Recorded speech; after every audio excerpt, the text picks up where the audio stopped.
ठीक है, तो आज का क्लास स्टार्ट करते हैं।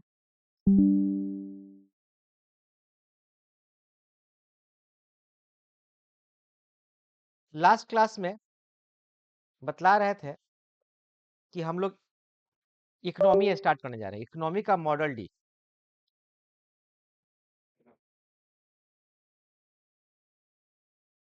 एक मिनट रुकिए।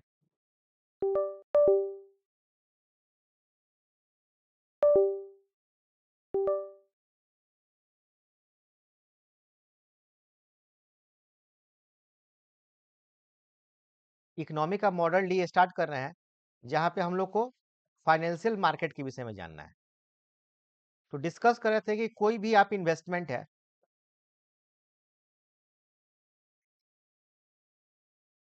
या तो आप फिक्स्ड आरओआई प्रोडक्ट में करते हैं, मतलब जिसका रेट ऑफ इंटरेस्ट फिक्स हो, जो पहला दिन ही आपको मालूम चले कि लास्ट दिन कितना मिलेगा, मतलब पूरा टर्म जितना दिन आप इन्वेस्टमेंट रखें और जब आप पैसा विड्रॉ करें तो आपको कितना मिलेगा, ये पहला दिन ही मालूम हो, उसको हम लोग क्या बोलते हैं, फिक्स आरओआई प्रोडक्ट। और ऐसा प्रोडक्ट जिसका आपको कुछ नहीं मालूम चले, जिसका आरओआई क्या हो, वेरिएबल हो,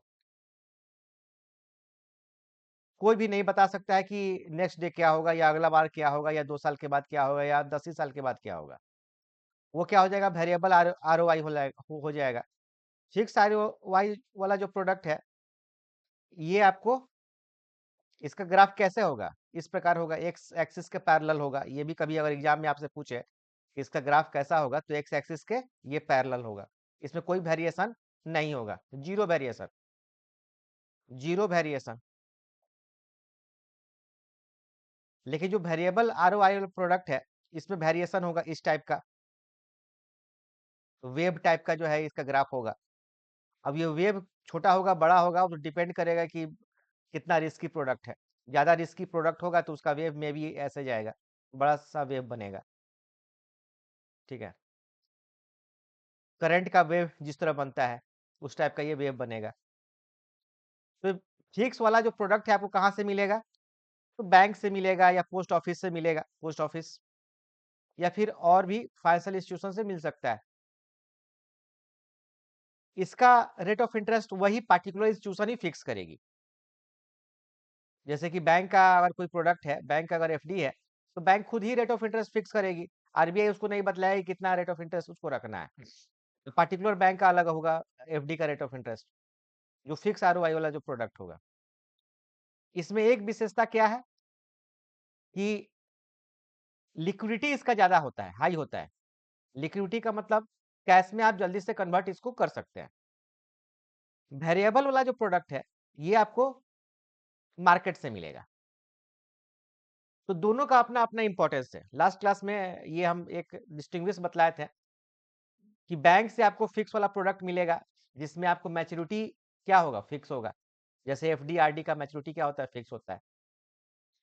थर्ड पार्टी भी प्रोडक्ट बैंक डील करती है, लाइक सुकन्या समृद्धि योजना, पीपीएफ, अटल पेंशन योजना, या और भी कोई। बट ये बैंक का अपना प्रोडक्ट नहीं है, ये आपको थर्ड पार्टी प्रोडक्ट है। तो इसका भी आपका रेट ऑफ इंटरेस्ट क्या होता है, आरओआई क्या होता है, फिक्स ही होता है। इसका भी ग्राफ क्या होगा, ऐसे होगा। अब ये मत सोचने लगी है कि सुकन्या समृद्धि योजना का जो है rate of interest government change कर सकती है, तो चेंज करेगी, फ्रीक्वेंट चेंज नहीं ना होगा। अगर चेंज करेगी तो मान लेते हैं कि ग्राफ ये ऐसे गया, अब यह अप होगा तो फिर से कांस्टेंट हो जाएगा, अगर डाउन हुआ तो फिर से कांस्टेंट हो जाएगा। समझ में आ रहा है ना। इसका इस तरह से वेब टाइप का स्ट्रक्चर नहीं बनेगा, कभी नहीं इसका वेब टाइप का स्ट्रक्चर बनेगा। बट जो मार्केट रिलेटेड प्रोडक्ट होगा उसका वेब टाइप का स्ट्रक्चर बनेगा, चाहे वो कम रिस्क वाला हो या ज्यादा रिस्क हो, वेव टाइप का ही स्ट्रक्चर इसमें बनेगा। मैच्योरिटी क्या होगा, मैच्योरिटी इसका होगा ही नहीं, नो मैच्योरिटी वाले प्रोडक्ट लार्जली होंगे।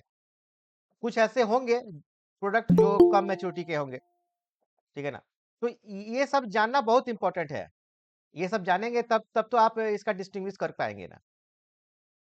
इसके बाद से फिक्स वाले जो प्रोडक्ट है, इसमें आप अगर इन्वेस्टमेंट करिएगा तो स्मॉल कैपिटल आपको चाहिए, स्मॉल टू लार्ज कैपिटल भी आप इन्वेस्टमेंट कर सकते हैं, लेकिन ज्यादातर आपको कैपिटल इसमें लार्ज चाहिए, मार्केट रिलेटेड जो प्रोडक्ट है। अगर छोटा कैपिटल लगा के आप करेंगे तो कुछ आपको हासिल होगा नहीं। फिक्स वाला जो प्रोडक्ट है इसमें आपको फाइनेंशियल नॉलेज नहीं चाहिए, नहीं के बराबर चाहिए। ठीक है ना? अब मान लेते हैं कि आप मार्केट में बैंक में जाइए, कोई भी अगर कस्टमर आता है और बोलता है मुझे एफडी करना है, तो उसको कोई ऐसा फाइनेंशियल नॉलेज तो चाहिए नहीं। वो पैसा देगा और पर्टिकुलर दिन बोलेगा, उसका एफडी हो जाएगा, आप उसको रेट ऑफ इंटरेस्ट बता दीजिएगा। मैच्योरिटी पे कितना मिलेगा बता दीजिएगा, बात खत्म हो जाएगा। ज़्यादा से ज़्यादा ज़्यादा से ज़्यादा पूछता है कि मेरा पैसा डबल कब हो जाएगा, इस टाइप का कुछ क्वेश्चन पूछता है। तो इसका तो वेरी सिंपल फॉर्मूला आता है 72 बाई रेट ऑफ इंटरेस्ट। ये सिंपल सा फॉर्मूला आता है, तो बता दीजिएगा। ऐसे 10 साल में तो अब कोई प्रोडक्ट आपका डबल होता नहीं है। 10 साल के ऊपर ही कोई प्रोडक्ट। हाँ, आशीष जी बोलिए। रंजन जी, आशीष रंजन जी, कुछ पूछना है क्या? चलिए कोई नहीं, किसी को पूछना होगा तो म्यूट ओपन कर लीजिएगा अपना और उसके बाद से पूछिएगा। ऐसे हम म्यूट यहाँ करते रहते हैं। राजेश जी का म्यूट नहीं हो रहा है। ठीक है। लेकिन जो आपका मार्केट रिलेटेड प्रोडक्ट है, इसमें आपको फाइनेंशियल नॉलेज चाहिए, पूरा का पूरा फाइनेंशियल नॉलेज चाहिए। जब तक आपका फाइनेंशियल नॉलेज नहीं होगा, तब तक आप मार्केट रिलेटेड प्रोडक्ट में इन्वेस्टमेंट नहीं कर पाएंगे। आप मान लेते हैं कि आप शेयर मार्केट के विषय में जानते ही नहीं है, बॉन्ड के विषय में जानते ही नहीं है, तो आप कैसे इस पर इन्वेस्टमेंट करेंगे? कब पैसा लगाना है, कब पैसा निकालना है? तो मार्केट रिलेटेड प्रोडक्ट में आपको ढेर सारा फाइनेंशियल नॉलेज चाहिए। फिक्स वाला जो प्रोडक्ट है, आरओआई वाला प्रोडक्ट है, इसमें आपको कोई ऐसा स्पेसिफिक टाइम आपका नहीं लगेगा। ठीक है ना? मतलब आपको बैठ के नहीं देखना होगा या बैठ के आपको निगरानी नहीं करना होगा। ऐसा कुछ उसमें स्पेसिफिक टाइम आपको नहीं चाहिए। आप पैसा लगा दिए, बैंक में एफडी कर दिया, उसको से निश्चिंत हो गए। हाँ, अगर आप मैच्योरिटी पे जाके पैसा विथड्रॉल कर लीजिए या बीच में भी मन करे तो विथड्रॉल कर सकते हैं। लेकिन इसमें आपको टाइम देखना होगा कि आपका कब ऊपर गया, कब नीचे गया। मतलब मार्केट का जो जो नॉलेज है वो आपको देखते रहना होगा, गेन करते रहना होगा। उसके अकॉर्डिंग आपको प्रोडक्ट मूव अप कर रहा है, डाउन कर रहा है। ठीक है। फिक्स वाला जो प्रोडक्ट है उसमें हाई लिक्विडिटी होता है, एंड मार्केट वाला जो प्रोडक्ट होता है उसमें लो से हाई लिक्विडिटी होता है। फिक्स वाला का रिटर्न क्या होता है? लो होता है। मार्केट वाला का रिटर्न लो से हाई होता है। तो ये सब कुछ डिस्टिंग्विश है। तो हम लोग को मार्केट वाला प्रोडक्ट आखिर जानना क्यों है? सबसे इंपॉर्टेंट बात है कि मार्केट वाला प्रोडक्ट इसलिए जानना है कि हम लोग को एक होता है, एक एक जो होता है वो होता है ग्रॉस ग्रॉस आरओआई, और इसमें से हम लोग इन्फ्लेशन को घटा देते हैं तो हम लोग को क्या मिल जाता है? Net ROI. नेट आरओआई ये हम लोग के काम का है। ग्रॉस आरओआई हम लोग के काम का नहीं है। बात समझ रहे हैं ना? मान लेते हैं कि हम लोग के हाथ में अगर 1000 रुपया मिलता है और इससे हम जो परचेजिंग करने जाते हैं, सामान बहुत कॉस्टली है, महंगा है, तो क्या फर्क पड़ता है? 100 ही रुपया मिले और सामान सस्ता मिले, वो ज्यादा है। समझ में आ रहा है ना? ये इंपॉर्टेंट है कि जो ग्रॉस आरओआई है, इससे ज्यादा फर्क नहीं पड़ता है। देखना होगा कि इन्फ्लेशन मेरा कैसा है, क्योंकि लास्टली तो उससे कुछ प्रोडक्ट ही ना परचेज कीजिएगा, या प्रोडक्ट परचेज कीजिए या सर्विस परचेज कीजिए, तो वो कितना कॉस्टली है उस पर डिपेंड करता है। तो मान लेते हैं कि अगर 7% 8% ये देता है, ज्यादा तो मिलता नहीं है। पहले आपको 12-13% मिलता था, बहुत पहले, मतलब 20-25 साल पहले की बात कर रहे हैं। ये आपको 12-13% मिलता था, अब तो नहीं मिलता है। तो जो 7% है, उसमें से अगर आप एवरेज अगर 5% भी हटा देते हैं, तो आपको क्या मिलेगा? आपको 2% मिलेगा, 1.5%, 1%। इससे कुछ नहीं होने को है। तो मेनली जो आज के डेट में अगर कोई बोले कि फिक्स वाले प्रोडक्ट में आपको इन्वेस्टमेंट करना है, तो वो आप लिक्विडिटी के चलते कर सकते हैं कि हाँ, जब मन करे तब पैसा आप रख सकते हैं, जब मन करे पैसा आप निकाल सकते हैं। जनरली आप इसी के लिए करते हैं। अगर आपको ज्यादा इंटरेस्ट चाहिए, ज्यादा रिटर्न चाहिए, तो आपको मार्केट की तरफ देखना ही होगा। जब से ओपन हुआ है मार्केट 1991 में, तब से आपको मार्केट का इंपॉर्टेंस बढ़ गया है। पहले उतना इंपॉर्टेंस नहीं था मार्केट का। 1991 के पहले मार्केट को कोई जानता भी नहीं था, बट धीरे धीरे मार्केट ओपन हुआ और उसके बाद से मार्केट का इंपॉर्टेंस बढ़ गया। क्योंकि अब ज़्यादातर जो इंटरेस्ट है वो मुझे मार्केट से ही मिलता है। तो पूरा का पूरा इकोनॉमी क्या है? आपका जो मॉडल डी है ये मार्केट को ही बताता है, ठीक है ना? कि कौन-कौन सा वेरियस टाइप ऑफ मार्केट है। हम लोग को पूरे के पूरे जो मॉडल डी है इकोनॉमी का, वो पूरे मार्केट को ही बताता है कि कौन-कौन सा मार्केट है, उसके क्या-क्या कैरेक्टरिस्टिक्स है, उसमें कौन-कौन सा प्रोडक्ट है। इसीलिए हम सबसे पहले आप लोग को मार्केट दिखाना चाहते हैं कि एक्चुअली फाइनेंशियल मार्केट कितने तरह का है और उसमें कौन-कौन सा प्रोडक्ट आपको खरीद बिक्री होता है। मार्केट का मतलब क्या होता है? खरीद बिक्री, ठीक है ना? आप कभी नहीं सुने होंगे बैंक में जाकर आप बोलते होंगे कि हमको एफडी में एफडी खरीदना है। ऐसा कभी नहीं लैंग्वेज यूज़ करते होंगे कि हमको जो है ना ₹1000 का एफडी खरीदना है। ऐसा कभी लैंग्वेज नहीं यूज़ होता है।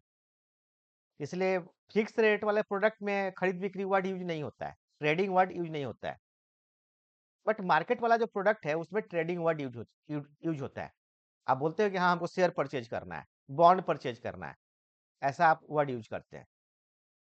इट मीन्स कि हम लोग उसको प्रोफेशनली क्या बोलेंगे? ट्रेडिंग करते हैं। तो कितने प्रकार के मार्केट है, ये आपका पूरा का पूरा इकोनॉमी का मॉडल डी है। क्लियर ना? अब ये मार्केट कैसे बिहेव करता है, इसका रेट ऑफ इंटरेस्ट कौन तय करता है, कौन-कौन सा फैक्टर इन्फ्लुएंस करता है, ये हम लोग को जानना है मॉडल बी में। तो इसीलिए इकोनॉमी का मॉडल डी प्लस बी काफी इंपॉर्टेंट है।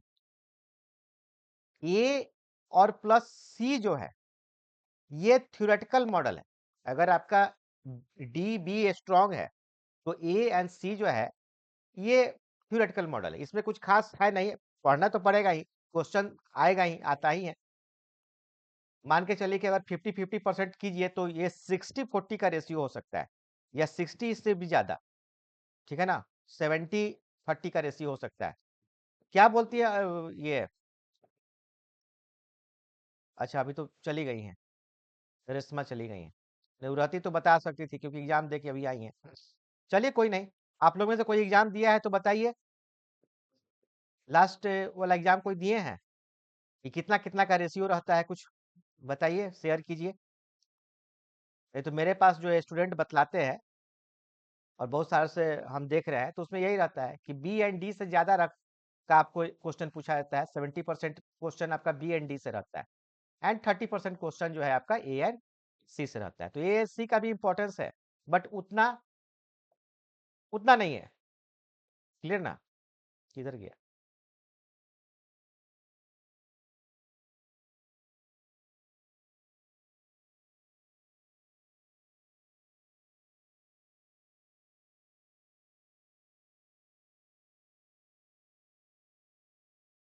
ठीक है,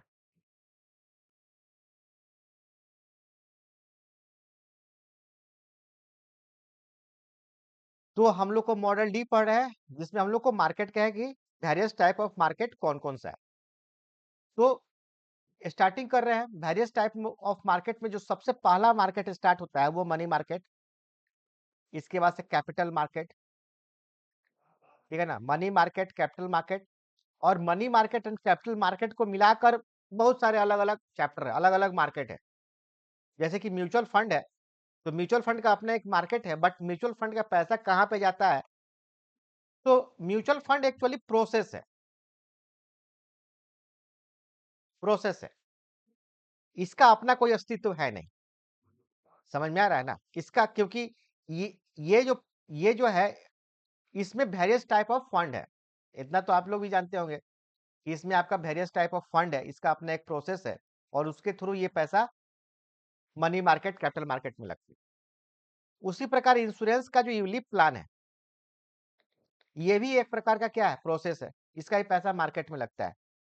आपका जो एनपीएस है, एनपीएस का भी पैसा कहाँ लगता है? मार्केट में लगता है। तो इसलिए सबसे पहले हम लोग को money market and capital market को जानना जरूरी है। और ये अलग अलग चैप्टर है, ये समझिए कि आपको हम 5 चैप्टर दिखला रहे हैं। मनी मार्केट एक चैप्टर, कैपिटल मार्केट दूसरा चैप्टर, म्यूचुअल फंड तीसरा, चौथा इंश्योरेंस एंड एनपीएस आपको पूरा पेंशन में पढ़ना है। तो ये आपका 5 चैप्टर है। इसके बाद से आपका छठा चैप्टर है क्या? फॉरेक्स। इसके बाद से आपका डेरिवेटिव 7वां चैप्टर है। Real estate investment, trust and infrastructure investment trust, ये 8वां चैप्टर है। तो ये 8 इंपॉर्टेंट चैप्टर है मॉडल डी का, और प्लस 4-5 और भी चैप्टर है, जैसे कि लीज फाइनेंस है, फैक्टरिंग फॉर फैक्टरिंग है। ये सब चीज हम लोग आने वाले समय में देखेंगे। स्टार्ट करते हैं मनी मार्केट से, कि मनी मार्केट क्या है। तो लास्ट क्लास में हम बतला रहे थे कि money market and capital market में क्या डिफरेंस है। तो मनी मार्केट का रेगुलेटर आपका आरबीआई है, बट ये कंप्लीट रेगुलेटर नहीं है, इस बात को ध्यान रखिएगा। लेकिन ऐसा नहीं है कि एग्जाम में आपको आएगा तो आप आरबीआई नहीं लिखिएगा, नहीं, आरबीआई ही ऑप्शन कीजिएगा। लेकिन आपको ऐसे नॉलेज के लिए कंप्लीट रेगुलेटर नहीं है। क्यों नहीं है? क्योंकि मनी मार्केट में ये जो फाइनेंशियल इंस्ट्रूमेंट है, repo rate, reverse repo rate, इसका रेगुलेटर आरबीआई है। कॉल मनी, नोटिस मनी का रेगुलेटर आरबीआई है। बट ट्रेजरी बिल का रेगुलेटर कौन है? गवर्नमेंट ऑफ इंडिया है। ये गवर्नमेंट ऑफ इंडिया इशू करती है, अगर वो ना चाहे तो ना इशू करे, और वो आरबीआई से रेगुलेट करवाती है। तो आरबीआई इसका डायरेक्टली रेगुलेटर नहीं हुआ, गवर्नमेंट ऑफ इंडिया हुआ। इस प्रकार सीडी एंड सीपी को जो है ये आरबीआई रेगुलेट करती है, समझे ना। एक और प्रोडक्ट है मनी मार्केट म्यूचुअल फंड, इसको नोट भी कीजिएगा, और अक्सर ये क्वेश्चन पूछता है कि मनी मार्केट म्यूचुअल फंड किसका है। आप देखिए, पूरे म्यूचुअल फंड जो है इसका रेगुलेटर कौन है? सेबी है, पूरे म्यूचुअल फंड। और म्यूचुअल फंड आपको कैपिटल मार्केट का इंस्ट्रूमेंट है, कैपिटल मार्केट का इंस्ट्रूमेंट है। बट स्पेशली जो मनी मार्केट म्यूचुअल फंड है, ये आपको मनी मार्केट का इंस्ट्रूमेंट है। बट इसका भी रेगुलेटर कौन है? सेबी है, आरबीआई नहीं है। तो इंस्ट्रूमेंट तो ये मनी मार्केट का है, लेकिन आरबीआई नहीं है। तो एक हुआ ना कि आरबीआई कंप्लीट रेगुलेटर आपका मनी मार्केट का नहीं है, लेकिन कैपिटल मार्केट का कंप्लीट रेगुलेटर कौन है? सेबी है। अब मनी मार्केट आपको शॉर्ट टर्म के लिए है, 24 घंटा से लेकर 1 साल के लिए। कैपिटल मार्केट आपको लॉन्ग टर्म के लिए है, 1 साल या उससे ज्यादा के लिए। मनी मार्केट को हम लोग लिक्विड मार्केट के नाम से भी जानते हैं, highly liquid market. It means कि अगर आपके हाथ में मनी मार्केट का कोई इंस्ट्रूमेंट है, तो समझिए कि वो इक्विवेलेंट टू कैश ही है, इक्विवेलेंट टू ये कैश ही है, ठीक है। शेयर मार्केट और कैपिटल मार्केट वो इक्विवेलेंट टू कैश नहीं है, इसको फिर आपको कन्वर्ट करना होगा। इसमें कई सारे इंस्ट्रूमेंट ऐसे है कि T+2 डेज लग जाता है, अब T+1 डेज में आपको होता है, और ये फिर T भी धीरे धीरे हो रहा है। मतलब जिस दिन आप ट्रेडिंग कीजिएगा, जिस दिन आप अपना शेयर बेचिएगा, उसके कल होकर पैसा आएगा, उस दिन तो बिल्कुल नहीं आएगा। तो लिक्विडिटी कम हुआ ना, लिक्विडिटी का मतलब क्या होता है कि मुझे अभी का अभी पैसा मिल जाए, ठीक है। तो धीरे धीरे करके इसको हाईली लिक्विड बनाया जा रहा है, लेकिन अभी उतना लिक्विड नहीं है कैपिटल मार्केट। शेयर मार्केट तो और भी नहीं है। म्यूचुअल फंड में भी आपका उसी दिन पैसा तो नहीं आता है, और सैटरडे को ऐसे सेल कीजिएगा तो फिर पैसा तो मंडे ट्यूजडे के बाद ही आएगा, क्योंकि 2 दिन मार्केट ऐसे भी क्लोज रहता है। सैटरडे एंड संडे मार्केट आपको क्या रहता है? क्लोज रहता है। तो मान लीजिए कि सैटरडे को अगर आपको पैसा चाहिए भी, तो पैसा आपको नहीं मिलेगा, शेयर मार्केट से तो नहीं मिलने वाला है, ना ही म्यूचुअल फंड वगैरह से मिलेगा। तो इसीलिए ये आपको हाईली लिक्विड नहीं है, like money market. Capital market का रेगुलेटर हो ही गया, ये सब कुछ बता ही दिए। तो चलिए म्यूचुअल फंड को स्टार्ट करते हैं, म्यूचुअल फंड नहीं, मनी मार्केट को। मनी मार्केट लगातार 3 चैप्टर पढ़ाएंगे आने वाले समय। पहले मनी मार्केट पढ़ाएंगे, देन कैपिटल मार्केट पढ़ाएंगे, और फिर उसके बाद से म्यूचुअल फंड पढ़ाएंगे। तो काफी इंटरेस्टिंग क्लास होने वाला है। मनी मार्केट का रेगुलेटर कौन? तो आरबीआई। मनी मार्केट को हम लोग लिक्विड मार्केट के नाम से भी जानते हैं। एग्जाम में कभी कभी पूछता है लिक्विड मार्केट। लिक्विड मार्केट का मतलब क्या होता है कि convert into cash quickly, quickly convert into cash, that's why called money market, liquid market. अब मनी मार्केट के जो फाइनेंशियल प्रोडक्ट है, ये हम भेज चुके थे आपके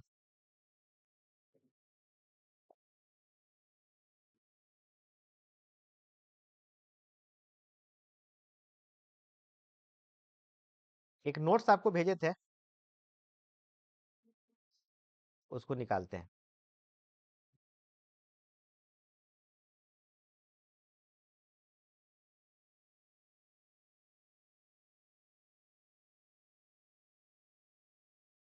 हाँ,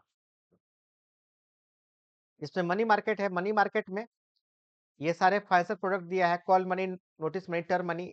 ये आपको मॉनेटरी पॉलिसी के अंडर बतलाते हैं, तो इसको बाद में बतलाएंगे हम लोग जो है। और फिर repo rate, reverse repo rate, sorry sorry, mistake हो गया। ये repo rate and reverse repo rate जो है, ये आपको मॉनेटरी पॉलिसी के अंडर है। कॉल मनी, नोटिस मनी को अभी हम लोग देखेंगे। फिर से ट्रेजरी बिल है, कमर्शियल पेपर है, सर्टिफिकेट ऑफ डिपॉजिट है। And money market, mutual fund, जब कैपिटल मार्केट पढ़ाएंगे और फिर उसके बाद जब म्यूचुअल फंड पढ़ाएंगे, तो उसमें आपको मनी मार्केट, म्यूचुअल फंड आ जाएगा। अभी के लिए आप इसमें इतना ही नोट कीजिए कि मनी मार्केट, म्यूचुअल फंड का रेगुलेटर सेबी है, और ये मनी मार्केट का इंस्ट्रूमेंट है, ये मनी मार्केट का पार्ट है, और इसके अगेंस्ट लोन नहीं मिलता है। इतना ही नोट कीजिए कि इसके अगेंस्ट आपको लोन नहीं मिलेगा। ठीक है ना? चलिए हम लोग call money, notice money and term money को जानते हैं।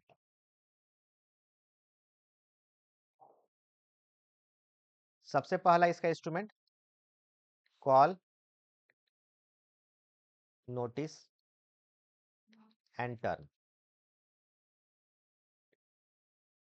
तो ये क्या है कि जो एक बैंक है, B1, या एक कोई फाइनेंशियल इंस्टीट्यूशन है। अब देखिए, फाइनेंशियल इंस्टीट्यूशन किसे कहते हैं कि जो भी पब्लिक से डील करता है फाइनेंशियल प्रोडक्ट में, उसको फाइनेंशियल इंस्टीट्यूशन कहते हैं। ठीक है ना? फाइनेंशियल इंस्टीट्यूशन किसे कहेंगे कि जो भी पब्लिक से डील करता है, पब्लिक या कॉर्पोरेट से, किसी से भी, अदर कॉर्पोरेट से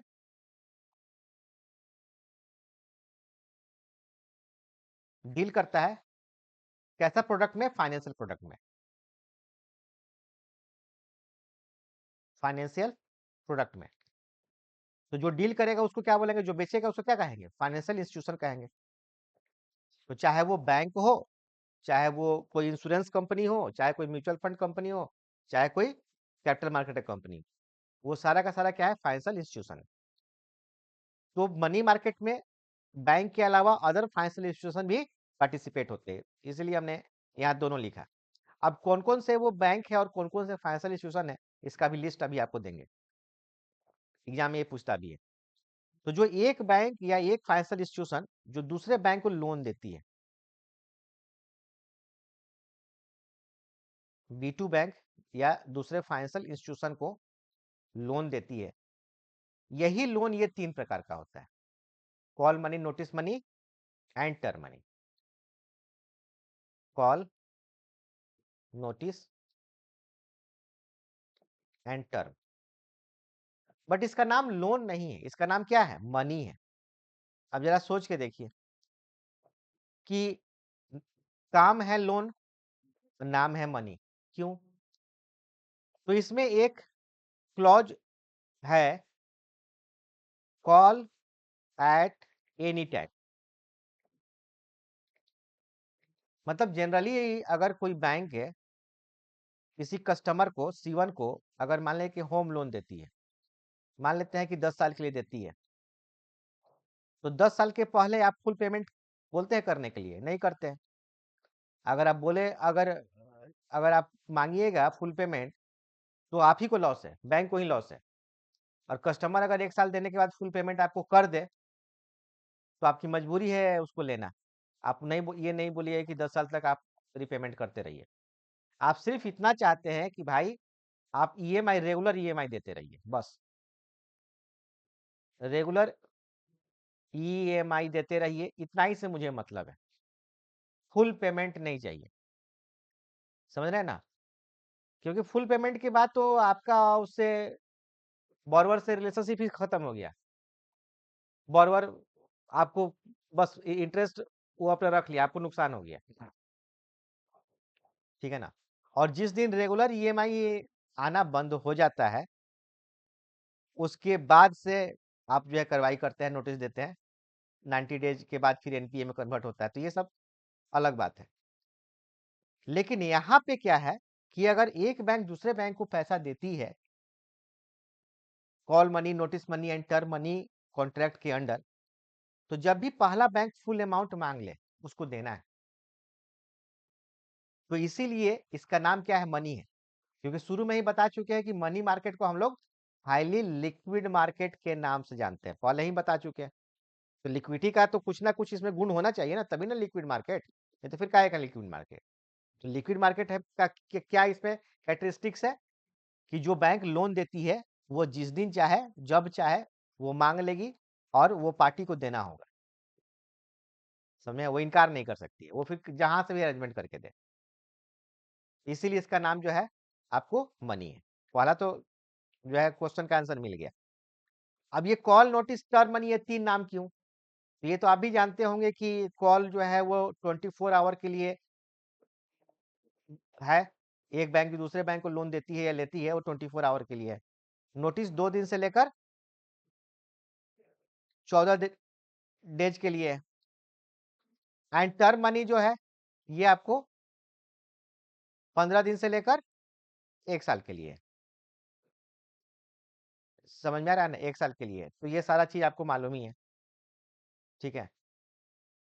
अब इसमें एक नया चीज है कि इसका रेट ऑफ इंटरेस्ट कौन तय करता है। क्योंकि क्योंकि मान लेते हैं कि जो बैंक लोन देती है अपने कस्टमर को, उसका रेट ऑफ इंटरेस्ट कौन तय करेगा, इसका आरओआई कौन तय करेगा? तो बैंक इटसेल्फ तय करेगी इसका आरओआई, बैंक इटसेल्फ तय करेगी। समझ में आ रहा है ना। अब बैंक का जो पर्टिकुलर एक एसेट लायबिलिटी मैनेजमेंट डिपार्टमेंट होता है वो तय करती है और फिर बोर्ड ऑफ डायरेक्टर को रिपोर्ट करती है। तो ये वन बैंक खुद तय करती है, ठीक है। वो इंटरनली कैसे तय होता है इस पर हम लोग अभी नहीं ध्यान दे रहे हैं, बैंक खुद फाइनल करती है रेट ऑफ इंटरेस्ट। लेकिन इसका रेट ऑफ इंटरेस्ट कौन फाइनल करेगा? ऐसे मार्केट रिलेटेड जो भी प्रोडक्ट होता है उसका rate of interest market he final करती है। इस बात को हम रूल है ये नोट कर लीजिएगा कि मार्केट रिलेटेड जितना भी प्रोडक्ट होगा उसका रेट ऑफ इंटरेस्ट कौन फाइनल करेगी? तो मार्केट फाइनल करेगी। और मार्केट कैसे फाइनल करेगी? तो मार्केट में वेरियस फैक्टर होगा, मार्केट में कोई आदमी तो होगा नहीं, वेरियस फैक्टर होगा, उसके चलते वो फाइनल होगा। यहाँ पे जो रेट ऑफ इंटरेस्ट जो फाइनल होता है ये आपको मीबोर के थ्रू होता है, MIBOR। आपने एक वर्ड सुना होगा LIBOR, LIBOR, LIBOR and MIBOR. LIBOR का फुल फॉर्म क्या है? London inter bank offer rate, London inter bank offer rate. ये पहले लिबोर ही, पहले तो लिबोर ही आया, ठीक है। तो ये एक बैंक जो दूसरे बैंक को लोन देती थी या बॉन्ड वाला मार्केट में, बॉन्ड मार्केट में इसका यूज किया जाता है इंटरनेशनल लेवल पे। अमेरिका आपका फिर अपना अलग अलग है, ठीक है। मिबोर क्या है? Mumbai inter bank offer rate, नाम से भी क्लियर है, Mumbai inter bank offer rate. Inter bank का मतलब क्या हुआ कि जो एक बैंक दूसरे बैंक को लोन देती है उसको हम लोग क्या बोलते हैं? MIBOR, Mumbai inter bank offer rate. Note कर लीजिए एकदम। तो एक बैंक दूसरे बैंक को लोन देगी, उसका ये फाइनल करेगा। इसमें कौन रहते हैं? तो ये डेली इसका रेट ऑफ इंटरेस्ट फाइनल होता है। अप्रोक्स मिबोर का जो रेट ऑफ इंटरेस्ट फाइनल होता है वो डेली होता है। और इसमें बैंक के ही अपर ऑफिसर होते हैं और प्लस स्टॉक एक्सचेंज के ऑफिसर होते हैं, ठीक है ना। उतना डिटेल में नहीं हम लोग को जानना है, बस रेट ऑफ इंटरेस्ट जो फाइनल होता है उसको हम लोग मिबोर कहते हैं। और उसका स्पेशल नाम है कॉल रेट, कॉल रेट। समझ में आ रहा है ना। ये कॉल रेट हुआ जिसके थ्रू एक बैंक दूसरे बैंक को लोन देते हैं। क्लियर है ना? किसी को कुछ पूछना है? ठीक है, समझ में आ गया सबको? That's all. अब देख लेते हैं कि इसमें कौन जो है, एक बैंक दूसरे बैंक या एक जो फाइनेंशियल इंस्टीट्यूट दूसरे फाइनेंशियल इंस्टीट्यूशन है, ये कौन कौन है। तो यहाँ पे देख लीजिए, शेड्यूल कॉमर्शियल बैंक है, लेकिन इसमें एक लोकल एरिया बैंक है, ये नहीं है। आपने लोकल एरिया बैंक का नाम सुना नहीं होगा या कभी सुना भी हो, मैं बता देता हूँ कि जिस समय आरआरबी का कंसेप्ट इंडिया में आ रहा था 1976 में, 1975 1976 में, तो उसमें आरआरबी का कंसेप्ट क्या था कि जो गांव गांव को आपको क्रेडिट देना, गांव को कम रेट ऑफ इंटरेस्ट पे क्रेडिट देना और गांव को डेवलप करना, आरआरबी का कंसेप्ट था। मेन कंसेप्ट वही था, लेकिन बाद में आरआरबी को कमर्शियलाइज कर दिया गया, कमर्शियल बैंक की कैटेगरी में आरआरबी आ गया, बाद में आया। ठीक है ना।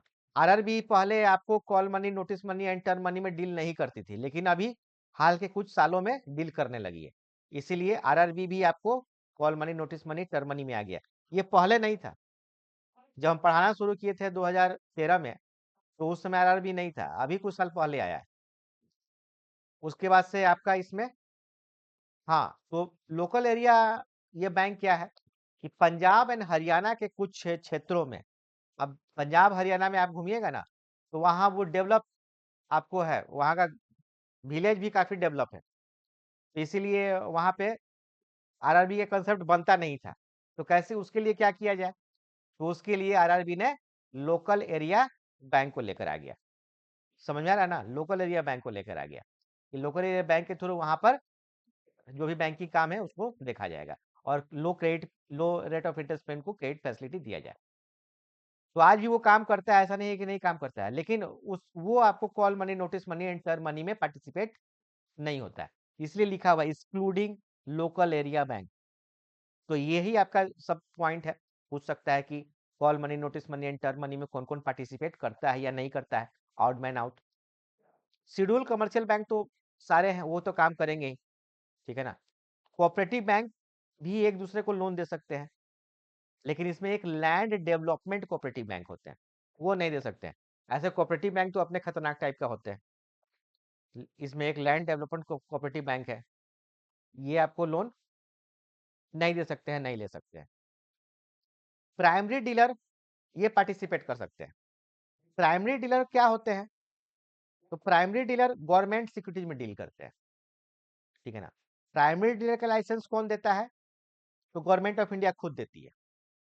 तो यहाँ पे छोटा सा नोट्स है कि ये primary dealer is a form that buys government securities directly from a government, मतलब गवर्नमेंट से ही वो गवर्नमेंट सिक्योरिटी परचेज करती है। सिक्योरिटीज किसे कहते हैं, ठीक है ना, बार बार बताते हैं लेकिन लोग भूल जाते हैं। बताइए सिक्योरिटीज किसे कहते हैं, आशीष जी आप बता सकते हैं सिक्योरिटीज किसे कहते हैं, बोलिए। रेशमा आप बता सकती हैं सिक्योरिटीज किसे कहते हैं।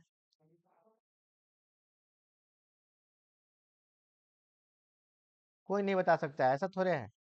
नोट कीजिए फिर बताए थे। हाँ बोलिए चंदू जी, सिक्योरिटीज किसे कहते हैं। So, so in government securities, financial market may use any security that can be converted into cash और अरे नहीं, ऐसे कुछ करते हैं। वो तो ठीक है, वो तो हर एक चीज कैश में कन्वर्ट होगा ही, उसको सिक्योरिटीज थोड़े कहेंगे। कोई भी एसेट है या कोई भी चीज है उसको कैश में कन्वर्ट होना ही है। ठीक है। सिक्योरिटीज को फिर नोट कीजिए, सिक्योरिटीज किसे कहते हैं कि जिसका ट्रेडिंग हो उसे सिक्योरिटीज कहेंगे। कभी भी एफडी को सिक्योरिटीज नहीं कहेंगे। कैश में तो सारे कन्वर्ट होते हैं, चाहे वो एफडी हो, चाहे शेयर हो, चाहे बॉन्ड हो, चाहे डिवेंचर हो, चाहे गोल्ड हो, तो सिक्योरिटीज इसका तो मतलब सारे। सर कैपिटल मार्केट सर में जो इंस्ट्रूमेंट है उसको सिक्योरिटी कहेंगे। बस जिसको उसी, इन्वेस्ट कर सकते हैं जिसको इन्वेस्ट कर सकते कैपिटल हैं। मार्केट। इन्वेस्टमेंट तो सब है, आपका सर एफडी भी जिसको इन्वेस्टमेंट कैपिटल है। मार्केट जिसका ट्रेडिंग कर सकते हैं उसको सिक्योरिटीज कहेंगे। ट्रेडिंग, हाँ।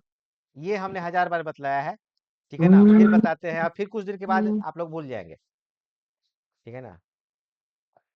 जिसका ट्रेडिंग कर सकते हैं, ये एफडी का ट्रेडिंग थोड़े होता है।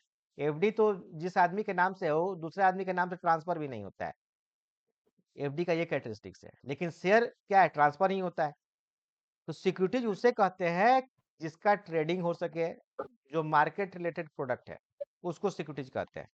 जैसे बॉन्ड डिवेंचर ये सब हो गया कुछ ना। भी बॉन्ड, डिवेंचर या मनी मार्केट प्रोडक्ट भी सिक्योरिटीज के कैटेगरी में आता है। तो इसको नोट कर लीजिए कि मनी मार्केट जो प्रोडक्ट है, ये product also known as securities. ठीक है ना। और एक चीज और है, कोई एक क्वेश्चन और पूछता है कि सिक्योरिटीज से आखिर क्या फायदा होता है। सिक्योरिटीज, ठीक है ना, सिक्योरिटीज, एक मिनट रुकिए, ऑफ कर दीजिए ताकि रिकॉर्डिंग नहीं हो। सिक्योरिटीज का मतलब क्या होता है? सिक्योरिटीज का मतलब क्या होता है? जिसका आप ट्रेडिंग कर सके, इसका ट्रेडिंग कर सके। जिसका ट्रेडिंग कर सके, ठीक है ना? कभी नहीं भूलिएगा, कभी नहीं भूलिएगा। फिर जो है, एक चीज और बताते हैं, एक नया चीज, कि दो तरह का मार्केट होता है। एक होता है प्राइमरी मार्केट, एक होता है प्राइमरी मार्केट, और दूसरा क्या होता है? Secondary market. प्राइमरी मार्केट में वेयर सिक्योरिटीज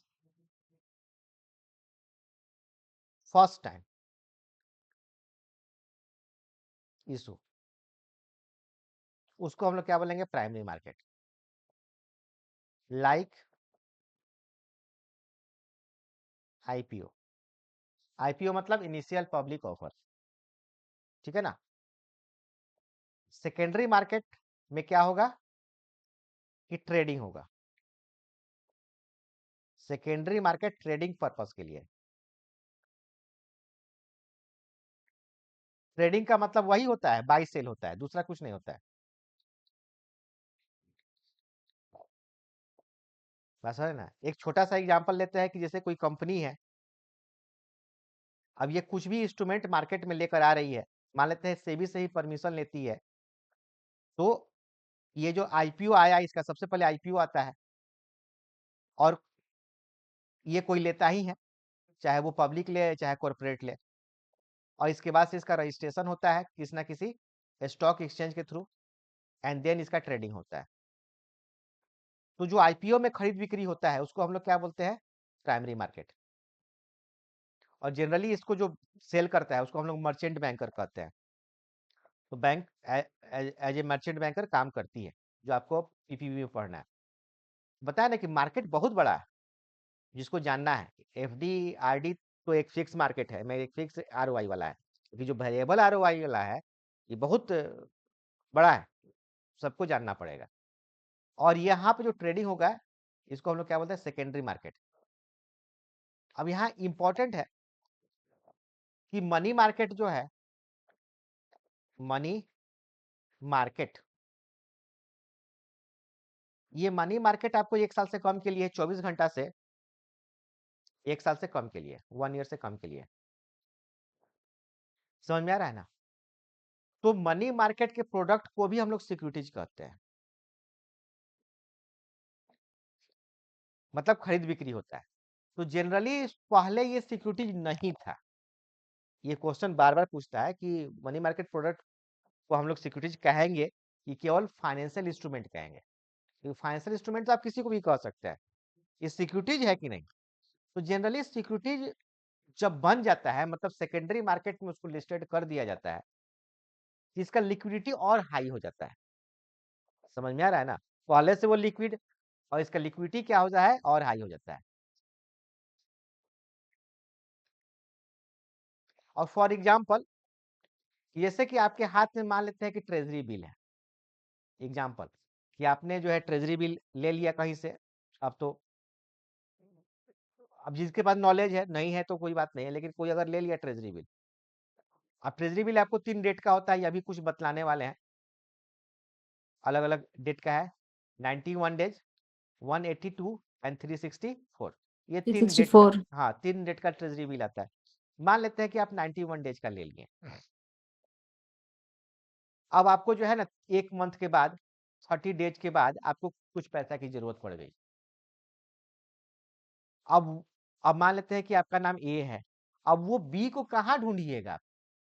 वो आपका ट्रेजरी बिल ले ले, क्योंकि मनी मार्केट को हम लिक्विड मार्केट कह रहे हैं, हमको बी मिल ही नहीं रहा है कि मेरा ट्रेजरी बिल ले ले, हमको पैसा दे दे। क्योंकि आरबीआई तो आपसे अगर 91 डेज वाला लिए हैं तो 91 डेज पे आपको लेगी, बीच में तो लेगी नहीं। यहाँ पे दिक्कत ये है कि 91 दिन का आप लिए हुए हैं, तो आरबीआई तो आपसे 91 दिन पे ही आपसे लेगी, पैसा आपको दे देगी, ये तो सही है। लेकिन अगर आपको 10 दिन, 15 दिन, या 20 दिन, 25 दिन, 30 दिन या 45 दिन के बाद आपको जरूरत पड़े पैसा की, कि हमको इमीडिएट पैसा चाहिए, कहाँ से निकालिएगा? तो फिर लिक्विड मार्केट वाला तो खत्म हो जाएगा ना। इसीलिए मनी मार्केट के इंस्ट्रूमेंट को सेकेंडरी मार्केट में लिस्टेड किया जाता है ताकि वो B C D E F आपको आसानी से मिल जाए। तो बेसिकली ये भी आप जान लीजिए कि सेकेंडरी मार्केट जो है ये लिक्विडिटी को इंक्रीज कर देता है। लिक्विडिटी को क्या करता है, ये इंक्रीज कर देता है। सेकेंडरी मार्केट मतलब वो आदमी आपको आराम से मिल जाएगा जिसको आप बेचना चाहते हैं, पैसा आपको आराम से मिल जाए। लिक्विडिटी का मतलब क्या होता है कि मेरा सामान बिक जाए, पैसा मिल जाए। आज के डेट में यही सबसे इंपॉर्टेंट है कि सामान बिक जाए, पैसा मिल जाए। कम बेसी का बात बाद में, ठीक है ना। सामान बिक जाए, पैसा मिल जाए। अब ट्रेजरी बिल है तो कम पैसा नहीं मिलता है, शेयर में कम पैसा ज्यादा पैसा मिल सकता है, लेकिन ये जो मनी मार्केट का इंस्ट्रूमेंट है ये सिक्योर इंस्ट्रूमेंट लगभग होता है। ट्रेजरी बिल तो सिक्योर इंस्ट्रूमेंट है, गवर्नमेंट ऑफ इंडिया का है, तो पैसा मिल जाता है, लेकिन वो आपको सेकेंडरी मार्केट में मिल जाएगा। तो कभी कभी ये क्वेश्चन अगर पूछे कि सेकेंडरी मार्केट एक्चुअली करता क्या है, क्यों इतना सेकेंडरी मार्केट का इंपॉर्टेंस है, तो आप क्या बोलेंगे कि increase the liquidity of the product. Increase the liquidity of the product मतलब वो आदमी मुझे मिल जाएगा जो प्रोडक्ट उसको खरीद ले, ठीक है ना। दैट्स ऑल, ठीक है। तो अब नेक्स्ट तो यही है, आपको call money, notice money, term money तो आपको बता ही दिए। हाँ, एक क्वेश्चन आपके दिमाग में आता होगा कि आखिर एक बैंक को दूसरे बैंक से लोन ही क्यों लेना है, उसके पास तो खुद ही इतना पैसा है, वो दूसरे से लोन क्यों ले। तो इसको समझाने के लिए मॉनेटरी पॉलिसी मुझे समझाना होगा।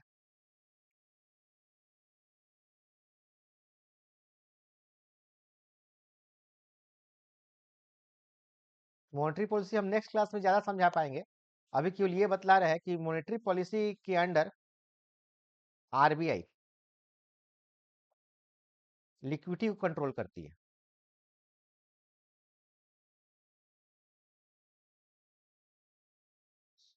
और बहुत सारे ऐसे इंस्ट्रूमेंट लेकर आती है, बहुत सारे ऐसे चीज लेकर आती है जो बैंकों को प्रभावित करती है। सबसे पहले तो मॉनेटरी पॉलिसी में आपको सीआरआर एंड एसएलआर जानना है। अब सीआरआर क्या है, सिंपली सीआरआर बतलाते हैं। सीआरआर आपके एनडीटीएल का, मैंने बैंक के किसी पार्टिकुलर बैंक के एनडीटीएल का वो पार्ट है सीआरआर, स्पेशली सीआरआर जो आरबीआई ले जाती है कैश के रूप में, जो डेली 70% और रिमेनिंग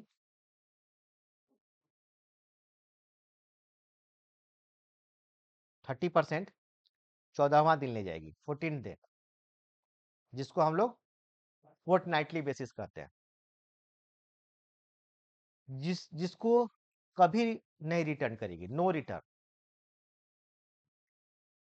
नो रिटर्न, कुछ भी नहीं, ना प्रिंसिपल ना ही इंटरेस्ट, कुछ भी नहीं करतेगी।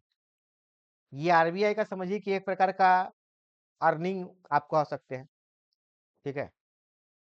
आरबीआई के पास यहाँ से ढेर सारा पैसा आता है, ढेर सारा आता है, और कभी कभी गवर्नमेंट ऑफ इंडिया इसे ले जाती है। अब कभी कभी देखते हो कि आरबीआई गवर्नमेंट ऑफ इंडिया को काफी सहायता की है, पैसा दिए, तो कहाँ से, आरबीआई कोई ऐसा मैन्युफैक्चरिंग कंपनी थोड़े है, वो तो बैंकों से जो लेती है उसी को देती है। तो एक उसमें एक मेजर पार्ट आपका सीआरआर का है, जो गवर्नमेंट ऑफ इंडिया के पास भी उसका अधिकांश पार्ट चला जाता है। खैर, इससे हम लोग को मतलब नहीं है कि RBI and government of India में कैसे डील होता है, उसको हम लोग नहीं देखेंगे। इस यहाँ पे हम लोग इस बात को समझेंगे कि 14वां दिन हिसाब किताब हो जाना है, और नेक्स्ट एक टर्म जो होता है वो फर्स्ट डे से लेकर 14 डे हो जाता है, और उसके बाद से अगला टर्म, फिर नेक्स्ट टर्म शुरू हो जाता है। इसका मतलब है कि मान लेते हैं कि ये जो जो अंतिम दिन जो 30% जो लेना है आरबीआई को और बैंकों को देना है, उसमें अगर कुछ पैसा कम हो जाता है तो फिर बैंक क्या करेगी। अब कुछ पैसा कम हो जाता है का मतलब यही हुआ कि बैंक के पास अगर 1 रुपया भी होता है तो उसका अलग अलग हिसाब किताब लगा हुआ है कि ये पैसा 50 पैसा इसमें जाएगा, 25 पैसा इसमें जाएगा। जिस प्रकार वो है ना, फाइनेंस मिनिस्टर का जो आता है कि अगर 1 रुपया फाइनेंस मिनिस्टर के पास आता है, तो वो किधर से आया, उसका कितना हिस्सा कहाँ-कहाँ जाएगा, ठीक है ना? ये बात है कि डिफेंस का हिस्सा वो दूसरी जगह नहीं भेज सकता है, क्लियर ना? उसी प्रकार इधर भी है कि बैंक के पास जितना भी पैसा रहता है, उसका हिसाब-किताब रहता है, उसका बैलेंस शीट रहता है। ऐसा नहीं है किसी और कोई और का पैसा किसी और काम के लिए जो रखा हुआ है, वो किसी और काम में लगा दे। तो यहाँ पे अगर सीआरआर में पैसा अगर घट रहा है, ठीक है ना? तो वो ये पैसा बैंक जो है, कोई एक बैंक दूसरे बैंक से उधार ले लेगी, लोन के तौर पे इसको ले सकती है, और फिर अगले दिन या उसके अगले दिन कर देगी, क्योंकि ये तो एनडीटीएल का पार्ट है ना, सीआरआर तो एनडीटीएल का पार्ट है, और एनडीटीएल तो डेली आता रहता है, जाता रहता है। अब जो है ना, बैंक के पास डेली आता रहता है, जाता रहता है, तो बैंक को तो मालूम ही है कि अगला दिन मुझे आ जाएगा या उसके अगला दिन आ ही जाएगा पैसा, तो हम इसको दे देंगे पैसा। तो इसीलिए एक अरेंजमेंट है। अब ऐसा तो नहीं ना है कि बैंक के पास पैसा कम है, तो आरबीआई से लोन लेके आरबीआई को ही दे, ऐसा तो नहीं हो सकता है। दूसरे बैंक से लोन लेकर आरबीआई को तत्काल दे देती है, और फिर बैंक, और उस बैंक से वो फिर काम हो जाता है, ठीक है ना? अगर बैंक ना दे, ये 14th दे, तो बैंक के ऊपर क्या हो जाएगा, पेनाल्टी लग जाएगा, फिर ये बहुत, फिर बैंक का जो है रेटिंग कम हो जाएगा, बहुत सारे ऐसे हो जाएगा ड्यू, जिसपे बैंक को प्रॉब्लम क्रिएट हो जाएगा। तो इसीलिए सीआर का काफ़ी इंपॉर्टेंस है बैंकों के लिए, और उसके लिए अरेंजमेंट भी है कि आप अपना पॉलिसी देख के चलिए, और हर एक 14वां दिन आपका हिसाब किताब होगा। समझ में आ रहा है ना? इसीलिए सीआरआर, इसीलिए आपका call money, notice money and term money, कि बैंक को खुद भी पैसा की अगर जरूरत पड़े।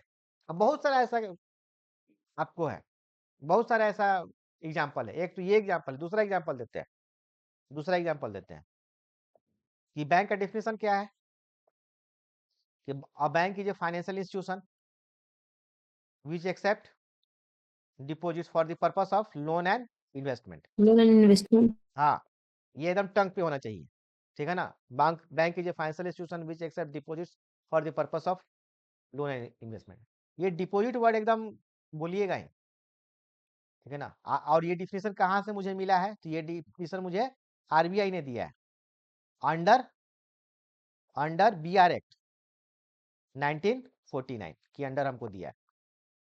ये भी याद रखिए, कभी कोई यही पूछता है, ठीक है? अब इम्पोर्टेंट है कि bank is not a manufacturing company, ठीक है ना? बैंक कॉर्पोरेट है but not a manufacturing company. ये कहने का मतलब ये हुआ कि बैंक को जो प्रॉफिट मिलता है, वो यहीं से मिलता है, डिपॉजिटर से पैसा लिया और लोन दिया, इंटरेस्ट वहां से है। मतलब मान लेते हैं कि अगर एफडी, अगर मान लेते हैं कि 5 ईयर के लिए कोई किया, और बैंक उस पे अगर 7% रेट ऑफ इंटरेस्ट अगर प्रॉमिस की है, तो ये 7% ऑफ जो है, मान लें कि 1 लाख रुपया है, और 7% रेट उस पर प्रॉमिस की है, तो ये 7% रेट उसको गवर्नमेंट नहीं देने वाली है, ना ही आरबीआई देने वाली है, और ना ही बैंक को कोई प्रोडक्ट सेल करके मिलने वाला है। ये 7% कहाँ से मिलने वाला है बैंक को? यहीं से मिलने वाला है कि उस 7% का बैंक लोन देगी या इन्वेस्टमेंट करेगी, और वहां से ज्यादा कमाएगी, मतलब 9% कमाएगी फॉर एग्जाम्पल, तो 2% अपने पास रखेगी प्रॉफिट के रूप में, और वो 7% उसको देगी। और ये जो प्रॉफिट है, ये बैंक को चाहिए, क्योंकि आप लोग को सैलरी देना है, एम्प्लॉय लोग को सैलरी देना है, बेसल मेंटेन करना है, मतलब हजारों तरह का रिक्वायरमेंट को फुलफिल करना है, बैंक चलाना है, बहुत सारे मशीन परचेज करना है, एटीएम बैठाना है, ठीक है ना? फ्यूचर के लिए रिक्वायरमेंट, बहुत सारा ऐसा काम है जो कोई नहीं बैंक को करने वाला है, और वो बैंक को खुद ही ये करना है। तो क्वेश्चन ये उठता है कि मान लेते हैं, और इसी को हम लोग बोलते हैं मैचिंग, कि मान लेते हैं कि 5 साल के लिए एफडी कोई किया, फिक्स डिपॉजिट किया, बैंक ने उसका क्या किया, 5 साल के लिए लोन दे दिया, 5 ईयर के लिए लोन दे दिया, या 5 ईयर के लिए कोई इन्वेस्टमेंट कर दिया, ताकि वहां से पैसा आएगा तो इधर दे देगा, कुछ प्रॉफिट रखेगा। अब आरबीआई बोलती है कि अगर बीच में एक कस्टमर मांगता है, एफडी को ब्रेक कर देता है, तो भाई आपको कोई इनकार नहीं करना है, ठीक है? आप ऐसा नहीं कहिए कि हमने दे दिया है लोन, अब वो देगा तब आपको हम देंगे पैसा, ऐसा वो नहीं कर सकती है बैंक। आप इनकार नहीं कर सकते हैं, आप उसको पैसा तोड़ के दीजिए, तो आप कहाँ से पैसा लेकर आइएगा? छोटा मोटा अकाउंट है, तो अमाउंट है तो आपके पास रहेगा। तो एक यहाँ पे हो सकता है, समझे है ना? या फिर दूसरे बैंक से लोन ले लीजिए। तो वहां पर भी आप call money, notice money and term money का यूज कर सकते हैं। तो ये 2 एग्जांपल हमने दिया आपको कि actually bank term money, notice money and call money का यूज कहाँ-कहाँ करती है। ठीक है ना? ये 2 एग्जांपल। तो टोटल क्लियर हो गया। Call money and notice money का ही यूज ज्यादा बैंक करती है, टर्म मनी का यूज कम करती है, बहुत कम करती है। ठीक है। और भी किसी कुछ पूछना है call money, notice money and term money में? किसी को कुछ नहीं? चलिए नेक्स्ट आपको treasury bill, T bill. T bill कौन इशू करेगा? तो गवर्नमेंट ऑफ इंडिया। कितने? तो 3 टर्म के लिए 91 डेज, 182 इसका डबल कर दीजिए एंड 364 इसका डबल हो जाएगा। अब यहाँ पे एक क्वेश्चन जो है पूछता है कि ट्रेजरी बिल एक्चुअली है क्या, किस टाइप का फाइनेंशियल इंस्ट्रूमेंट है। कोई पूछेगा कि call money, notice money, term money किस टाइप का फाइनेंशियल इंस्ट्रूमेंट है, तो आप क्या बोलेंगे? ठीक है, फाइनेंशियल इंस्ट्रूमेंट है, बोलेगा ना कि फाइनेंशियल इंस्ट्रूमेंट है तो लोन है, ऐसा बोलिएगा ना कि लोन है, लोन है वो। एफडी क्या है? बैंक का एक प्रकार का प्रोडक्ट है। और ये कॉल मनी, नोटिस मनी क्या है? लोन है, ऐसा बोलिएगा। डेप्ट इंस्ट्रूमेंट है, लोन को हम लोग डेप्ट भी कहते हैं। बट वे कोई पूछेगा ना कि ट्रेजरी बिल किस टाइप का इंस्ट्रूमेंट है, ठीक है, आप बोलिएगा हाँ फाइनेंशियल इंस्ट्रूमेंट है, बट किस टाइप का इंस्ट्रूमेंट है? तो इसको आप क्या बोलिएगा? एक प्रकार का निगोशिएबल इंस्ट्रूमेंट है, निगोशिएबल इंस्ट्रूमेंट है। Treasury bill is a type of negotiable instrument. तो किस टाइप का निगोशिएबल इंस्ट्रूमेंट है? तो निगोशिएबल इंस्ट्रूमेंट एक्चुअली 3 टाइप के होते हैं। एक होता है चेक, दूसरा होता है बिल ऑफ एक्सचेंज एंड तीसरा होता है प्रोमिसरी नोट। ये निगोशिएबल इंस्ट्रूमेंट आपको हम बहुत डिटेल में पढ़ाएंगे, बहुत डिटेल में पढ़ाएंगे, ठीक है ना। लेकिन अभी के लिए इतना ही, केवल बताते चले। देखिए कोई भी चैप्टर आप उठा लीजिए, हम पहला चैप्टर ही पढ़ाए किसी भी सब्जेक्ट का, उसमें फाइनेंशियल 10 टर्म आपको एक्स्ट्रा नहीं बताना पड़े, ऐसा हो ही नहीं सकता है। ठीक है, तो जो भी इनिशियली रिक्वायर्ड है कि हाँ चैप्टर चल जाए काम, वो हम बताते रह रहे हैं। तो cheque, bill of exchange and promotion note. Cheque के विषय में तो आपको बताना ही नहीं है, दिन रात आप उसी में डील करते हैं। बिल ऑफ एक्सचेंज क्या है? तो जिस प्रकार चेक जो है आपको रिटेल पर्पस के लिए, रिटेल पर्पस के लिए, रिमिटेंस के लिए, एक जगह से पैसा दूसरी जगह भेजने के लिए, कैश विड्रॉल के लिए, डिटेल आपको मालूम ही है। बिल ऑफ एक्सचेंज जो है सेम काम के लिए है, बट ये बिजनेस पर्पस के लिए है। और यहाँ पे एक जो इंपॉर्टेंट कैरेक्टरिस्टिक्स है कि all cheques are bill of exchange. ठीक है ना, जितना भी चेक है वो बिल ऑफ एक्सचेंज का पार्ट ही है, टाइप ही है। लेकिन इसका रिवर्स ट्रू नहीं है कि all bill of exchange is not like a cheque, लेकिन all cheques are bill of exchange. एकदम ये क्वेश्चन अगर पूछेगा तो वहां पर टिक मारना कि चेक जो है वो किसका टाइप है, तो बिल ऑफ एक्सचेंज का टाइप है। इसीलिए पूरे वर्ल्ड में जो सबसे ज्यादा चलता है और जो सबसे ज्यादा वीवीआई है वो यही है, बिल ऑफ एक्सचेंज। डिटेल में हम लोग पढ़ेंगे कभी, ठीक है ना, अभी तो नहीं पढ़ाएंगे इसलिए कि समय उतना नहीं है पढ़ाने में, बिल ऑफ एक्सचेंज थोड़ा टाइम लगेगा। नेक्स्ट क्लास में आप बोलिएगा तो बता देंगे। देखिए हम अपने ढंग से पढ़ा रहे हैं, अगर आपको लगता है कि हमको पार्टिकुलर टॉपिक पढ़ना है तो मुझे एक दिन पहले बतलाइएगा, हम आपको बता देंगे। ठीक है कि हाँ उस पार्टिकुलर टॉपिक को हम अलग से आपको बता देंगे। प्रोमोशनरी नोट जो है ये भी आपको बिजनेस पर्पस के लिए ही है, लेकिन ये थोड़ा सा डाइल्यूटेड इंस्ट्रूमेंट है प्रोमोशनरी नोट। अब क्या डाइल्यूटेड है नहीं है इस चीज की चर्चा हम बाद में करेंगे। जो आपका डीडी है, डिमांड ड्राफ्ट, ये आपको प्रोमोशनरी नोट का ही पार्ट है। तो ये भी रेमिटेंस का फैसिलिटी है। तो निगोशिएबल इंस्ट्रूमेंट ये अलग अलग रिमिटेंस का निगोशिएबल इंस्ट्रूमेंट रिमिटेंस के लिए ही आता है, एक जगह से पैसा दूसरी जगह जाने के लिए। तो चेक है, बिल ऑफ एक्सचेंज है एंड प्रोमिसरी नोट है। तो जो आपका ट्रेजरी बिल है ये आपका प्रोमिसरी नोट का पार्ट है। समझ में आ रहा है ना? तो आपके एग्जाम में आया कि ट्रेजरी बिल किसका पार्ट है, कहीं पूछ दिया 0.5 में। चेक, बिल ऑफ एक्सचेंज किसका पार्ट है? तो प्रोमिसरी नोट का पार्ट है। ठीक है, और साथ में ये सिक्योरिटीज भी है, बताए थे ना। तो निगोशिएबल इंस्ट्रूमेंट एंड सिक्योरिटीज दो अलग अलग वर्ड है। कभी भी निगोशिएबल इंस्ट्रूमेंट सिक्योरिटीज नहीं हो सकता है।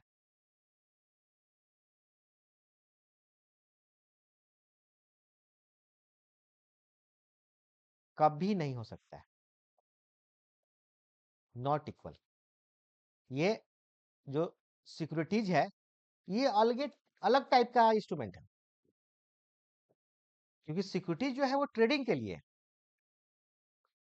एंड निगोशिएबल इंस्ट्रूमेंट जो है किस चीज के लिए है? एक्सचेंज के लिए। बात समझ रहे हैं ना? गहराई, दोनों को वर्ड का गहराई समझिए कि निगोशिएबल इंस्ट्रूमेंट किस चीज के लिए? एक्सचेंज के लिए, मनी एक्सचेंज के लिए। मनी एक्सचेंज का एक मीडियम है कि आपके हाथ में जो पैसा है अगर आप दूसरे को देना चाहते हैं तो आप चेक के थ्रू दे सकते हैं, बिल ऑफ एक्सचेंज के थ्रू दे सकते हैं, प्रोमिसरी नोट के थ्रू दे सकते हैं, डीडी के थ्रू दे सकते हैं। हाँ बोलिए। यार नॉलेज करके यहाँ पे लिखे हैं। आपका क्या नाम है? अरे सर, मनीष मनीष मनीष। मनीष जी। हाँ प्लीज हाँ अपना जी। नाम लिखिए। अ, हाँ मनीष जी, कुछ पूछना था क्या?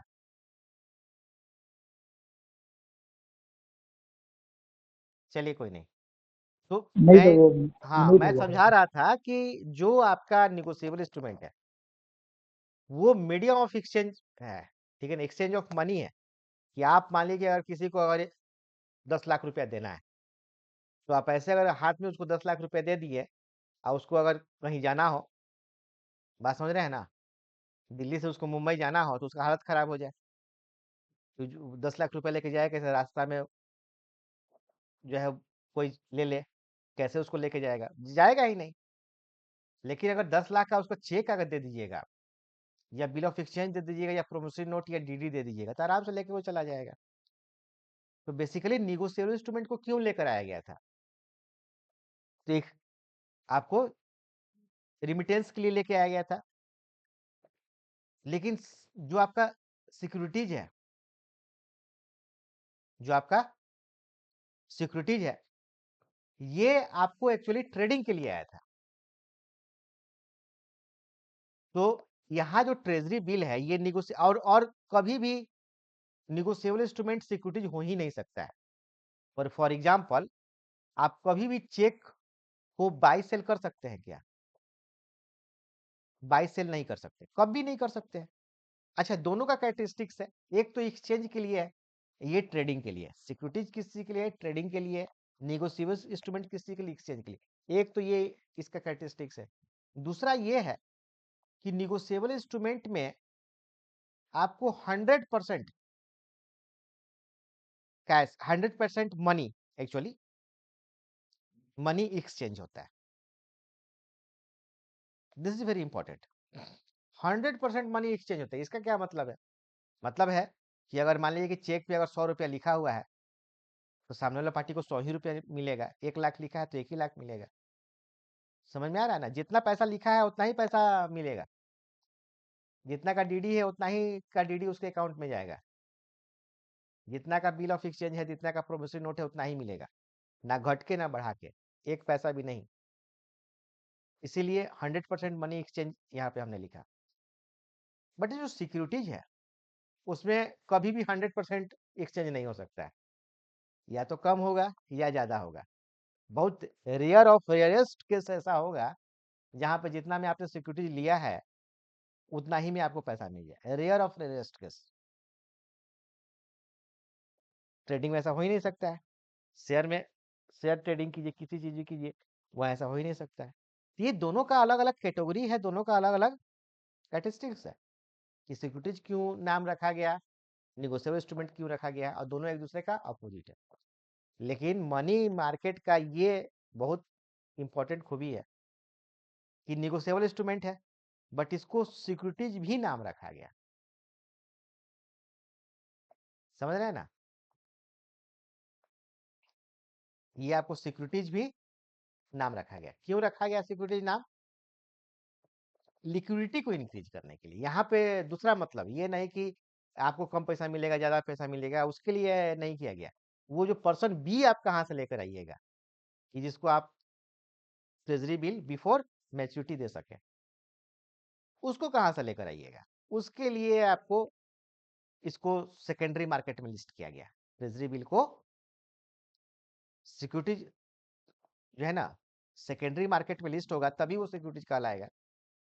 नहीं होगा तो एक आदमी दूसरे आदमी को हाथ से नहीं बेच सकता है। आप शेयर, आप अगर आपके हाथ में है तो दूसरे आदमी को आप शेयर दे सकते हैं? नहीं दे सकते हैं। ना बॉन्ड दे सकते हैं, ना डिबेंचर दे सकते हैं, कुछ भी नहीं दे सकते हैं। म्यूचुअल फंड भी नहीं दे सकते हैं। मतलब सिक्योरिटीज होने के लिए सेकेंडरी मार्केट में लिस्ट होना जरूरी है, लिस्टेड होना मैंडेटरी है। और यहीं से आपका एक रास्ता खुलता है, किस चीज का? लिक्विडिटी का।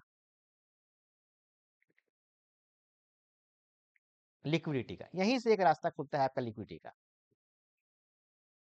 क्लियर ना? कि क्यों ये दोनों है, इसीलिए ट्रेजरी बिल दोनों है, निगोशिएबल इंस्ट्रूमेंट भी है और प्लस सिक्योरिटीज भी है। एग्जाम में कभी आएगा तो जो है समझना है। देखिए कंसेप्ट को समझना है, कभी भी रटना नहीं है। अगर रट लिए तो फिर मेरी क्या जरूरत है? समझना है, लेकिन भूलना नहीं। हम समझा देते हैं, फिर 10 दिन के बाद पूछते हैं कि सिक्योरिटीज किसे कहते हैं, तो 90% लोग जो है उनको मालूम ही नहीं है कि सर पता नहीं कौन सा अजूबा वर्ड ले लिए। इसीलिए आप जो है समझिए और 2-3 बार वीडियो देखिए, बनाइए क्वेश्चन, ठीक है ना? और इसका क्या क्या कैरेक्टरिस्टिक्स है, तो ये कोई भी ले सकता है, बाई एनीवन। बाई, इसी को आज पढ़ा के समाप्त कर देंगे, ठीक है? By anyone, even NRI can buy, even NRI can buy, but यहाँ पे उसको फेमा एक्ट से गुजरना होगा।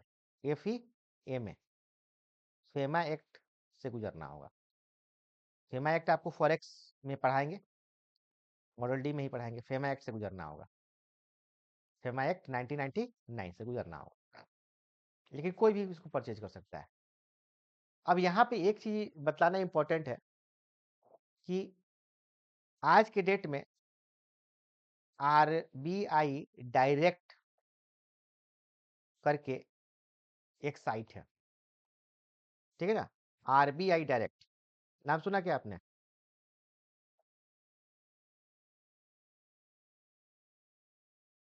RBI direct, retail direct, actually उसका पूरा नाम है RBI रिटेल डायरेक्ट, ठीक है ना? RBI retail direct. Actually RBI general public के लिए नहीं है, ये आप ही जानते हैं। RBI जनरल पब्लिक के लिए नहीं है। RBI के साथ बैंक या जो फाइनेंशियल इंस्टीट्यूशन है, NBFC है, वही रजिस्टर्ड हो सकती है, वही अपना अकाउंट ओपन करवा सकती है, जनरल पब्लिक नहीं करवा सकती है।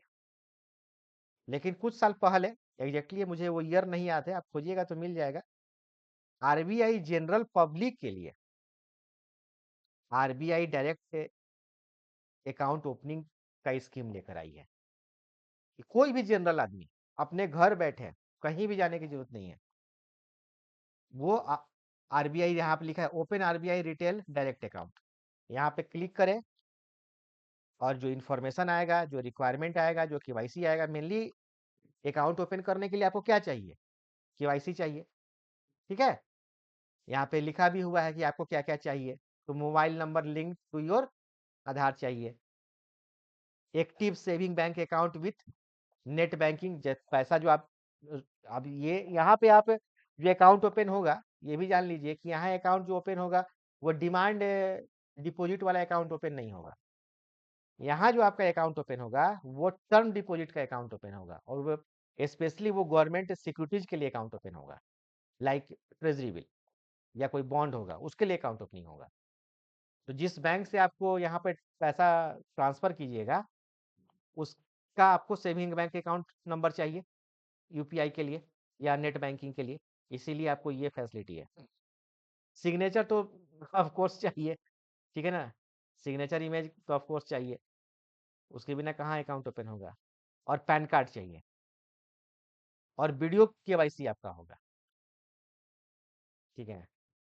और बैंक अकाउंट नंबर और आईएफएससी कोड, ये तो जनरल ही, इसके बिना कैसे आप वो पैसा भेजेगा आपको। आप तो पैसा भेजिएगा किसके through, net banking and UPI के थ्रू आप पैसा भेजिएगा, आप सिक्योरिटीज परचेज कर लिए।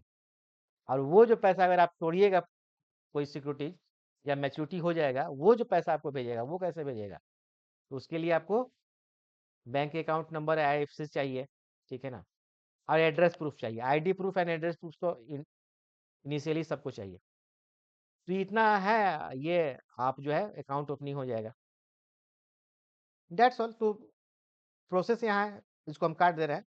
प्रोसेस करने से क्या है, तो कोई भी आदमी इंडिविजुअल अपना कॉर्पोरेट नहीं, रिटेल के लिए, यहाँ लिखा भी हुआ है रिटेल, रिटेल पर्पस के लिए ये अकाउंट ओपनिंग कर सकता है और ट्रेजरी बिल वहां से ले सकता है। पहले अब हमसे पूछा जाएगा कि ट्रेजरी बिल कहाँ से ले, तो किसी को मालूम नहीं ट्रेजरी बिल कहाँ से लेके, लेकिन अब ले सकता है। अब ये फैसिलिटी आराम से है कि ले सकता है, लेकिन वही है कि 91 डेज के बाद ही आप आरबीआई में तोड़ सकते हैं। लेकिन बीच में अगर आपको तोड़ना है तो क्या करेंगे, सेकेंडरी मार्केट जो है आपके लिए है। तो आज का क्लास हम यहीं के लिए छोड़ रहे हैं, और आपके पास फिर नोट्स है और इसको पढ़ के आइएगा, नेक्स्ट क्लास में आपका ये समाप्त कर देंगे। अभी रुकिएगा 1 मिनट।